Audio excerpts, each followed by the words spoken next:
السلام عليكم ورحمة الله وبركاته. الحمد لله رب العالمين والصلاة والسلام على أشرف المرسلين وعلى آله وأصحابه وأزواجه وذرياته وأهل بيته أجمعين. சங்கைக்கும் மென்மைக்கும் உரிய பெரியோர்களே, சகோதரர்களே, எல்லாம் வல்ல அல்லாஹு ஜல்ல ஜலாலும் நாம் செய்யக்கூடிய எல்லா நற்காரியங்களையும் முகஸ்துதி இன்றி இஹ்லாஸான முறையில் இறைவனுக்காக மட்டுமே செய்யப்பட்ட நல்வணக்கங்களில் நம் வணக்கங்களை அல்லாஹ் அங்கீகரித்துக் கொள்வானாக. நாம் செய்யக்கூடிய வியாபாரங்களிலும் தொழில்துறைகளிலும் நஷ்டமில்லாத ஹலாலான நிரம்ப லாபத்தை பெற்று அந்த லாபகரமான வாழ்க்கை கொண்டு தம் தேவைகளையும் தேவை உடையவர்களின் தேவைகளையும் நிறைவேற்றக்கூடிய நல்ல பொருளாதாரத்தையும் உள்ள விசாலத்தையும் அல்லாஹ் நம் அனைவருக்கும் வழங்கி வருவானாக. கஞ்சத்தனம் என்கிற தீய பண்பை விட்டு அல்லாஹ் நம்மை பாதுகாத்துக் கொள்வானாக. நம்மை இந்த உலகத்தில் வாழ வைக்கும் காரணம் எல்லாம் நோயினுடைய இன்றி ஒரு ஆரோக்கியத்தோடு அல்லாஹ் நம்மை வாழ செய்வானாக. அந்த ஆரோக்கியமான வாழ்க்கை கொண்டு அல்லாஹ் சூழலில் இருக்கக்கூடிய அனைத்து நல்ல முறையும் புரியக்கூடிய நல்ல முத்தகின்களின் கூட்டத்தில் அல்லாஹ் நம்மை ஆக்கி வருவானாக. திடீர் மரணங்களை விட்டும் தீய மரணங்களை விட்டும் நம்மையும் நம் குடும்பத்தையும் நம் சமூகத்தையும் அல்லாஹ் முழுமையான முறையில் பாதுகாத்துக் கொள்வானாக. மருத்துவமனையின் செலவினங்களை விட்டும் வேதனைகளை விட்டும் அல்லாஹ் நம்மை காத்தல்வானாக. நம்மில் யாரெல்லாம் நோயால் பாதிக்கப்பட்டு வீடே கதி என்றும் ஆஸ்பத்திரியே கதி என்றும் அல்லல் பட்டும் அவதியற்றும் இருக்கிறார்களோ அத்தனை மக்களுக்கு நோயை போக்கி உடல் ஆரோக்கியத்தை வழங்குவதோடு அவர்களை கொண்டு அவர் குடும்பத்திற்கும் சமூகத்திற்கும் பலன் தரக்கூடிய மக்களாக ஆக்கி அருள்வானாக. நாம் இந்த உலகத்தில் வாழ்ந்து மறைகிற நேரத்தில் லா இலாஹ இல்லல்லாஹ் முஹம்மது ரசூலுல்லாஹ் என்ற கலிமாவை மொழிந்து ஜன்னத்துல் ஃபிர்தௌஸை கண்ணால் கண்டு ஆக மகிழ்ந்து சிரித்த வண்ணமாக மரணிக்கக்கூடிய நல்வாக்கி பெற்ற மக்களில் அல்லாஹ் நம்மை ஆக்கி அருள்வானாக. மரணித்தும் மரணிக்காத இறையேசுவின் கூட்டத்தில் அல்லாஹ் நம்மை ஆக்கி அருள்வானாக. நாளை மறுமையில மாணவி முஹம்மது ரசூலுல்லாஹி ஸல்லல்லாஹு அலைஹி வஸல்லம் அவர்களின் திருக்கரங்களால் ஹவுதுல் கௌசர் என்கிற தடாகத்தின் இருவருகி அன்னாரின் ஷஃபாஅத்தை பெற்று அன்னாரின் கரம்பிடித்து ஜன்னத்துல் ஃபிர்தௌஸ் என்ற உயர்ந்த சொர்க்கத்தில் அவர்களோடு அல்லாஹ் நம்மை சங்கமிக்க செய்வானாக. எல்லாவற்றுக்கும் மேலாக இறை அன்பை பெற்று இறைவனை பார்த்து பரவசமடையக்கூடிய அவருடைய லிக்காவையும் ரிதாவையும் பெற்ற மக்களில் அல்லாஹ் நம்மை ஆக்கி அருள்வானாக. உலகெங்கிலும் நடக்கக்கூடிய போர்களை அல்லாஹ் ஜல்ல ஜலாலுஹு இல்லாமல் ஆக்கி அருள்வானாக. சத்தியமுடையவர்களுக்கு சாதமாகவும் அசத்தியத்துக்குரிய மக்களுக்கு அல்லாஹ் எதிராக நின்று எதிரிகளுக்கு தோல்விகளை அல்லாஹ் வழங்கி அருள்வானாக. அருமையான மோமின்களை, சாபித் புனானி ரஹ்மத்துல்லாஹி அலைஹி அவர்களிடத்தில் செய்தனா அனஸ் ரலியல்லாஹு தஆலா அவரோட செய்தியை சொல்கிறார்கள். அது என்ன செய்தி என்று சொன்னால், கண்மணி முஹம்மது ரசூலுல்லாஹி ஸல்லல்லாஹு அலைஹி வஸல்லம் சொன்னார்கள், 3 நபர்கள் மீது கடன் வாங்கி கொடுக்க முடியாமல் ஆகிவிட்டால் அல்லாஹ் மறுமையில் அவர்களுக்கு தள்ளுபடி செய்கிறான், குற்றம் பிடிக்க மாட்டான் என்று கண்மணி முஹம்மது ரசூலுல்லாஹி ஸல்லல்லாஹு அலைஹி வஸல்லம் சொன்னார்கள் என்கிற செய்தியை செய்தனா அனஸ் ரலியல்லாஹு தஆலா அவர்கள் சாபித் புனானி ரஹ்மத்துல்லாஹி அலைஹி சொன்னார்களா? பொதுவாகவே கடன் கேட்டால் கொடுக்க வேண்டும் என்று மார்க்கம் சொல்லி கொடுக்கும். காரணம், கடன் கேட்பவர் தன் தேவைக்காக தன்னுடைய மானத்தை விட்டு மரியாதை இழந்து அவர் தேவைக்காக கடன் கேட்கிற பொழுது இருக்கப்பட்டவர்கள் கடனை கொடுக்க வேண்டும். அதே நேரத்தில் கடன் கொடுப்பது சுன்னத் என்று சொன்னால் திருப்பி கொடுப்பது வாஜிபாக இருக்காது.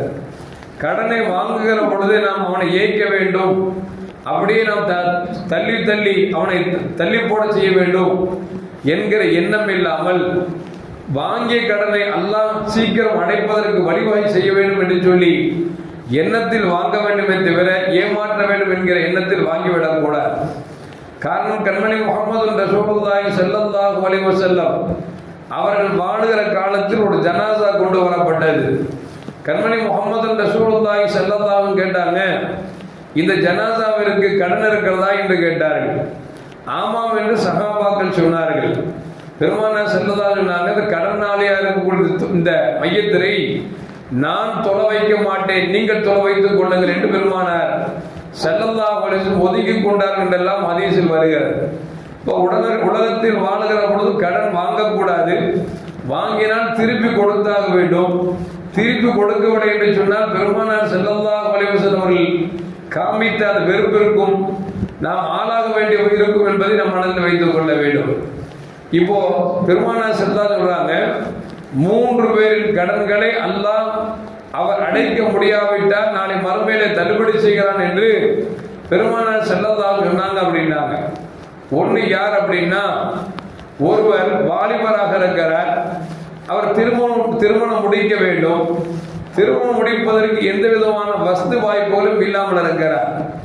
ஆனால் திருமணம் முடிக்கவில்லை என்று சொன்னால் ஹராமான செயல்பாட்டிலே வீழ்ந்து விடுவார் என்கிற அச்சமும் பயமும் இருக்கிறது.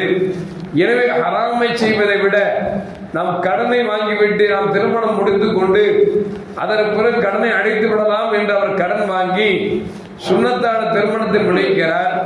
அவருடைய குடும்ப சூழ்நிலை அதை அடைக்க முடியாமலேயே மரணித்து விட்டார் என்று சொன்னால் இவரை அல்லாஹ் ஜல்ல ஜலாலுஹு நாளை மறுமையிலே குற்றம் பிடிக்க மாட்டான், இவருடைய கடனை தள்ளுபடி செய்கிறான் என்று பெருமானார் ஸல்லல்லாஹு அலைஹி வஸல்லம் சொன்னார்கள் என்கிற செய்தி அனஸ் ரலியல்லாஹு அன்ஹு சொல்றாங்க. ரெண்டாவது யார் அப்படின்னா, போர் 3 இருக்கிறது. போருக்கு செல்வதற்கு எந்த விதமான வசதி வாய்ப்புகளும் இல்லை என்று சொன்னால் அதனால் அவர் கடன் வாங்கி போருக்கு சென்றார். சென்ற இடத்தில் அவர் மரணித்து விட்டார் என்று சொன்னால், கடன் கொடுக்காமலே மரணித்து விட்டால் இவரின் குற்றத்தையும் அல்லாஹ் ஜல்ல ஜலாலுஹு மறுமையில் தள்ளுபடி செய்கிறான் என்று பெருமானார் ஸல்லல்லாஹு அலைஹி சொன்னாங்க. மூணாவது யார் அப்படின்னா, வீட்டில் ஒரு ஜனாசா விழுந்து விட்டது, அந்த ஜனாசாவை கஃன் செய்வதற்கு காசு இல்லாமல் இருக்கிறார். இந்த கஃன் செய்வதற்காக கடனை வாங்கினார். அந்த கடனை அடைக்க முடியாமல் வாங்கியவர் மரணித்து விட்டார் என்று சொன்னால் இவரின் குற்றங்களையும் அல்லாஹ் ஜல்ல ஜலாலுஹு நாளை மறுமையிலே தள்ளுபடி செய்கிறான் என்று பெருமானார் ஸல்லல்லாஹு அலைஹி சொன்னார்கள் என்கிற செய்தியை அனஸ் ரலியல்லாஹு சொல்லிவிட்டு சொல்றாங்க. மேலும் ஒருவரை பெருமானார் ஸல்லல்லாஹு அவர்கள் இது குறித்து சொன்னார். யார் என்று சொன்னால், ஒருவர் தன் மனைவி மக்களுக்காக உணவை கொடுப்பதற்கு வசதி வாய்ப்பு இல்லாமல் இருக்கிறார். அதனால் கடன் வாங்கினார். அந்த கடனை அடைக்க முடியாமல் அவர் மரணித்து விட்டால் இவரையும் நாளை மறுமையில் அல்லாஹ் ஜல்ல ஜலாலுஹு குற்றம் பிடிக்க மாட்டான், அவனை தள்ளுபடி செய்கிறான் என்று நபிகள் நாயகம் ஸல்லல்லாஹு அலைஹி வஸல்லம் சொன்னார்கள் என்பதை நமக்கு இந்த ஹதீஸ் நமக்கு சொல்லி காட்டுகிறது. அருமையான மக்களே, நன்றாக யோசித்துக் கொள்ள வேண்டும். கடன் வாங்குவதை முடிந்த வரைக்கும் தவிர்த்து கொள்ள வேண்டும். அந்த கடனை வாங்கினால் அடைக்க வேண்டும் என்கிற ஆசையும் துவா முயற்சியும் இருக்க வேண்டும்.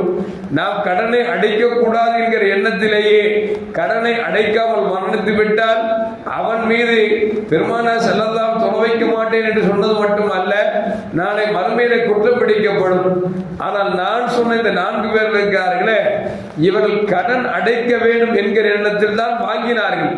அடைப்பதற்கு முன்னால் மரணித்து விட்டால் இந்த 4 பேருடைய கடன்களை அல்லாஹ் நாளை மறுமையிலே தன் கிருபையை கொண்டு குற்றம் பிடிக்க மாட்டான் என்பதை பெருமானார் ஸல்லல்லாஹு சொல்லித் தரார்.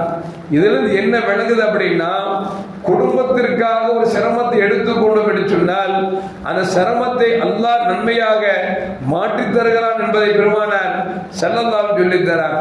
சஹாபாக்கள் ரசூலுல்லாஹி ஸல்லல்லாஹு அலைஹி வஸல்லம் அமர்ந்திருந்தார்கள்.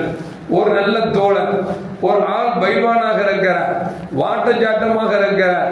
கடந்து போகின்ற பொழுது ஒரு சஹாபி பெருமானார் சொல்றாங்க, யார சொல்லுதா, இந்த தோழர் போனார் பார்த்தீர்களா, அவர் ஆள் ஜவானாக இருக்கிறார், வாட்டம் சாட்டமாக இருக்கிறார், பைவானாக இருக்கிறார்.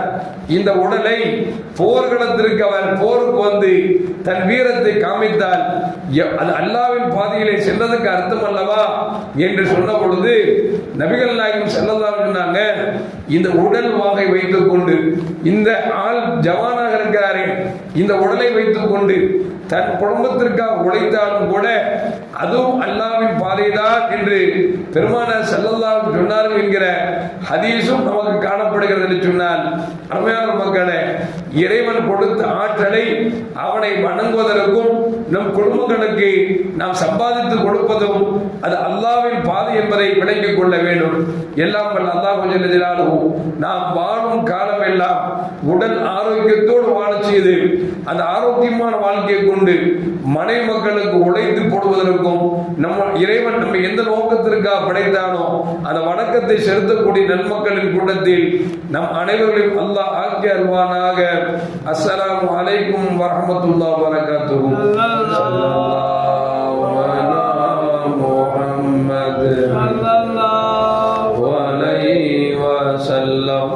ஸல்லல்லாஹு அலா முஹம்மத் ஸல்லல்லாஹு அலைஹி வஸல்லம். ஸல்லல்லாஹு